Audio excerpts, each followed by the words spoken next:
Man City against Barcelona. Yes. Because it's just been announced that Aguero was not out for a month, he's out now for 2 months. Yep. This is the thing that you and I have talked about, that we can judge these match by match. It's very difficult to judge the overall winners because anything can happen down the road to an injury to a player. They can, and obviously Kun Aguero is a key player for Manchester City, and likewise Lionel Messi is a key player, as we've seen, for Barcelona. And I made the point, have they got a plan B or a plan C when they haven't got Messi? And they tried to use a plan B. The next game they played was Ajax away. They were poor. I commentated on the match.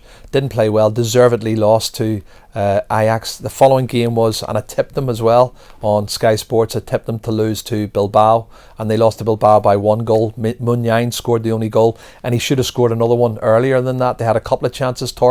Torquay had a chance to head the ball in from point blank and missed it, so they were really disappointing. So without Messi, they're not the same side. They rely heavily on Alexis and Pedro, their pace, and the one that's come through and impressed me in the last few games has been Neymar, the Brazilian boy. He's looked very quick and he's scoring some goals. He got his first Champions League goals there in the last game against Celtic, so he's a handful. But at the back, I think they're awful. They're really poor. They don't defend well. PK and Mascherano are not a good partnership, and I think Bartra's probably better as a centre half than Mascherano, but he hasn't got the experience, so that's a problem for them. And the coach isn't interested in signing a centre half, and that's why I fancy Manchester City to win that tie. But yet the interesting thing, whenever you look at City against Barcelona, you say Barcelona are poor in defence, and yet if you look at their record, they concede less goals than Manchester City, who can score for fun, yes, but concede an awful lot. Yes, but one of the problems is Vincent Kompany, who was the best centre back in the Premier League last year for me. He's been injured on and off for part of this season, and I think with him back in the centre of defence, they're going to look a lot more solid. They're a very, very good all-round side.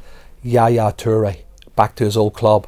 He's a monster. He's unplayable on the day, and I've seen him playing a few games this season where I just thought, I felt sorry for the midfield player trying to stop him or trying to play alongside him, because he's just big, strong, technically he's good, he can do it all, he can score goals. So he's going to relish going back to Barcelona in this. This is the disappointing side of it from a Man City's point of view.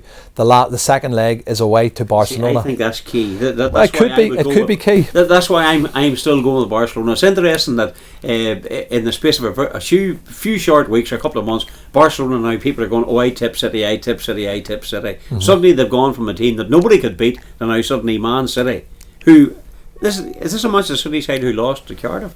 Yeah, but that was many months ago. Many months ago, and that's their problem. If their away form in the Premier League was anywhere near their home form, they'd be 5 or 6 points clear of Arsenal now. There's no doubt about that. They've been disappointing away from home, but that's something that Pellegrini knows that he needs to sort out. I also think that Pellegrini, knowing Barcelona from his days at Villarreal and Malaga and Real Madrid, he will know this Barcelona side inside out, and all the players that played in Spain, Negredo, Navas, Kun Aguero, David Silva, they know these players and they know how to beat them, and I feel that that's an edge that they've got. Tata Martino's never done a Champions League before. He's an Argentinian who's did all his football in Argentina, and I think that's going to be significant as well. I think Pellegrini's got more knowledge of the Champions League than he has.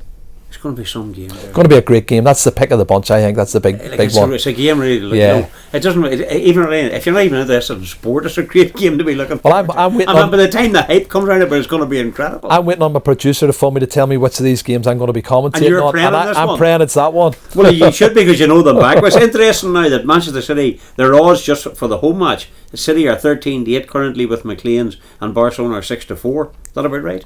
It is probably about right, especially on the form. But again, what's happening in terms of injuries over the next 2 months?